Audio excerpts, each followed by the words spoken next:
ये रो मेंबर्स। अब दोस्तों ये देखिए यहाँ पे जानना बहुत जरूरी होता है कि मेंबर भाई हम क्या कर रहे हैं। हमारे टॉपिक का नाम क्या है, स्ट्रेंथ ऑफ मटेरियल। किसका पार्ट है, स्ट्रक्चर का पार्ट है। तो स्ट्रक्चर का पार्ट है तो डेफिनेटली हम वहां पर एक असेंबली बनाएंगे, डिफरेंट डिफरेंट पार्ट को ज्वाइन करके एक स्ट्रक्चर बनाएंगे। तो सीधी सी बात है, वहां पर किसकी बात हो रही है दोस्तों, मेंबर्स की बात हो रही है। तो मेंबर की बात हो रही है तो यहाँ पर दो इंपॉर्टेंट प्रॉपर्टी दोस्तों, ये जो टॉपिक है ये भी मैं क्यों स्टार्ट में दे रहा हूँ क्योंकि इसके छोटे छोटे जो पॉइंट जो मैं आपको बताऊंगा ना नेक्स्ट लेक्चर में या आने वाले लेक्चर में हम इनको ब्रीफली डिस्कस करने वाले हैं। तो यहाँ पर जो पार्ट होता है डक्टिलिटी और ब्रिटाइल का कॉन्सेप्ट होता है वो हम डिस्कस करेंगे। उसके बाद हमारे पास आते हैं इलास्टिक कांस्टेंट। किसकी बात करते हैं हम यहाँ पे बात करते हैं हमारे इलास्टिक कांस्टेंट्स की। ये इससे डायरेक्टली कुछ रिलेशनशिप्स होते हैं, कुछ इंपॉर्टेंट पैरामीटर होते हैं, कुछ कांस्टेंट होते हैं जो हमारे स्ट्रेस और जो हमारा स्ट्रक्चर पार्ट है उसमें एनरोल रखते हैं। कुछ इनकी डिफाइंड वैल्यूज होते हैं, किस वजह से हम उसको स्ट्रक्चर को टफ बोलेंगे या मटेरियल को टफ बोलेंगे या हार्ड बोलेंगे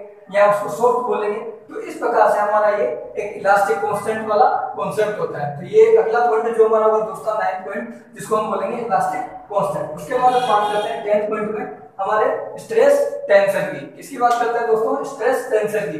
तो अब दोस्तों अब आप यहाँ पर भाई स्ट्रेस तो सबको पता है, स्ट्रेस तो सबको पता है, ये एक रिलेशनशिप होता है एज ए डिटर्मिनेंट टाइप का।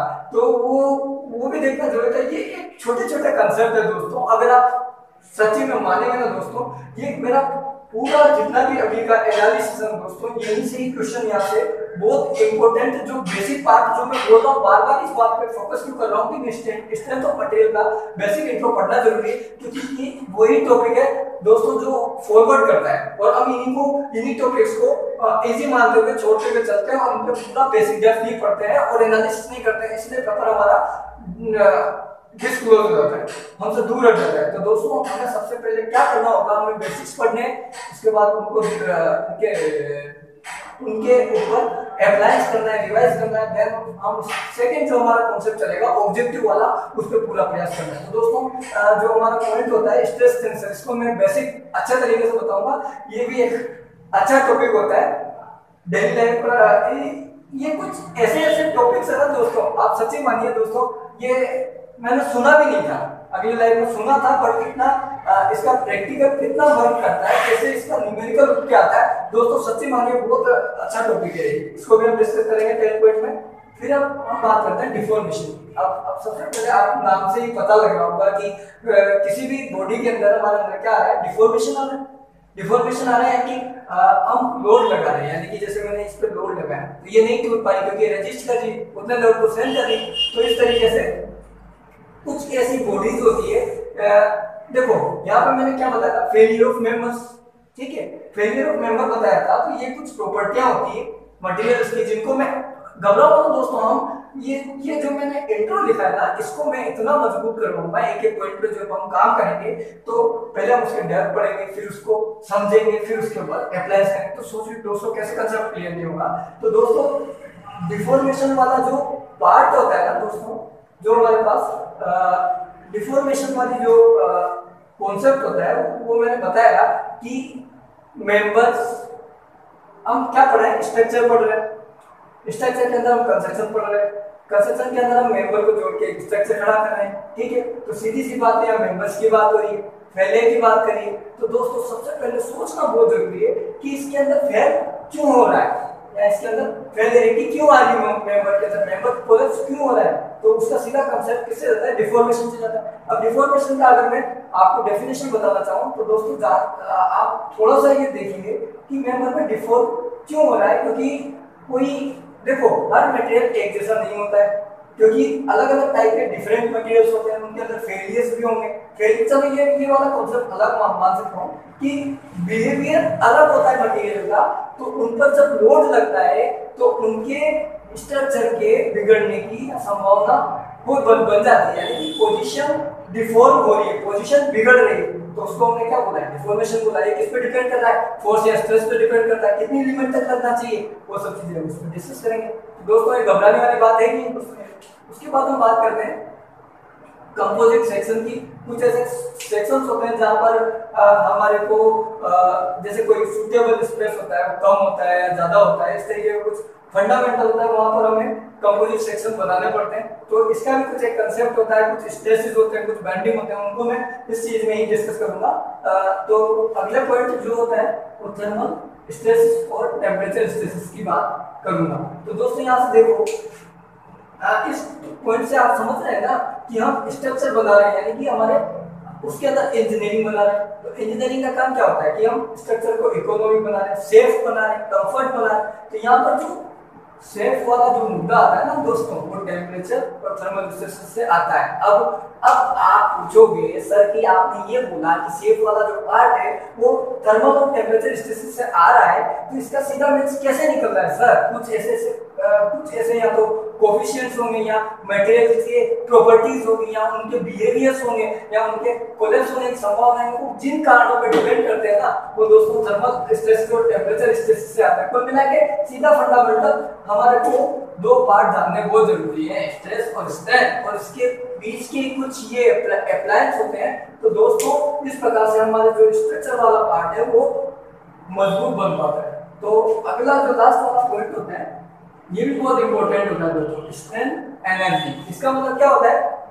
हर मटेरियल देखो, अभी मैं एक कंसेप्ट लेके चल रहा हूँ, मटेरियल का बिहेवियर, उसके अंदर फेलियर और मेंबर से बना हमारा स्ट्रक्चर, इसको हम सेफ्टी प्रोवाइड कर रहे हैं। तो ये मिलकर के बना हमारा स्ट्रेंथ ऑफ मटेरियल, और इससे हमने क्या खड़ा कर दिया, स्ट्रक्चर खड़ा कर दिया। तो ये पहला पार्ट होता है दोस्तों, सीधी सी बात है। जब मैं इतना कह रहा हूँ तो सीधी सी बात है कि इंट्रो पे इन पॉइंट्स पढ़ने बहुत जरूरी है दोस्तों।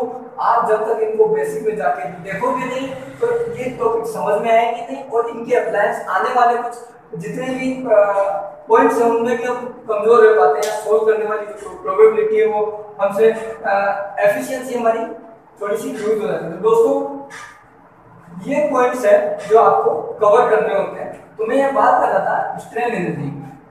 अब दोस्तों इसका मतलब क्या है? सर आपने तो ये बताया कि स्ट्रेस है, स्ट्रेन है, इनके फंडामेंट्स है, इनको ज्वाइन करके मेंबर बना दिया आपने, इसको क्या बोल दिया दोस्तों? इसको सेव कर दिया। तो इस तरीके से सर हमारा स्ट्रक्चर खराब नहीं दोस्तों। यहाँ पर सबसे पहले जो इम्पोर्टेंट पॉइंट आता है वो आता है हमारे स्ट्रेन एनर्जी का पॉइंट आता है। किसका आता है? स्ट्रेन एनर्जी का पॉइंट आता है। वो क्या होता है? मेंबर लचीला है। आप क्या करना, कोई ऐसा मटेरियल है, यानी कि अगर मैं स्टील की बात करूं तो ये अपने पास तन्य पदार्थ होता है। इसको मैं इसके कंसेप्ट को आगे मैं लेके जाऊंगा, अच्छे से समझाऊंगा, क्योंकि टाइप ऑफ स्टील मैंने बताया, इसके मैं एक एक बेसिक कंसेप्ट को आपको बताऊंगा, इसकी प्रॉपर्टीज को आपको बताऊंगा, इसके डेफिनेशंस को आपको बताऊंगा, देन इसके अप्लायंस आपको बताऊंगा। तो दोस्तों घबराने की तो वैसे कोई बात नहीं है। स्ट्रेन एनर्जी एक ऐसा पार्ट होता है दोस्तों जिसपे लोड लगा और वापस वो अपनी अवस्था में लौट जाती है। तो उसका कुछ बेसिक एनर्जी वाला पार्ट होता है, एब्जॉर्प्शन वाला पार्ट होता है, स्ट्रेस वाला पार्ट होता है, स्ट्रेन वाला पार्ट होता है। दोस्तों इस कंसेप्ट के अंदर मैं आपको बेसिकली डेप्थ से आपको ये चीज समझाऊंगा, और कुछ फंडामेंटल्स होते हैं जो डायरेक्टली अप्लाई होते हैं हमारे जेई और स्टेट वाले एग्जाम्स के लिए। तो दोस्तों इन टॉपिक्स को आप पढ़ोगे दो चीजों में दोस्तों याद रखना, दो चीज आपको करनी बहुत जरूरी है। पहले आपको डेप्थ जानना है, फिर आपको मटेरियल्स कि हमारे को पढ़ना क्या है, किन पे आपको एफर्ट डालना है, फिर देन आपको ऑब्जेक्टिव पे जाना है एंड प्रैक्टिस करना है। दोस्तों ये सब चीजें मैं लाने वाला हूँ। फर्स्ट प्रोग्राम हमारा रहेगा बेसिक डेप्थ वाला, देन सेकंड प्रोग्राम में मैं आपके साथ न्यूमेरिकल शुरू करूंगा। तो दोस्तों इस प्रकार से देख सकते हैं कि ये हमारा इंट्रोडक्शन पार्ट होता है।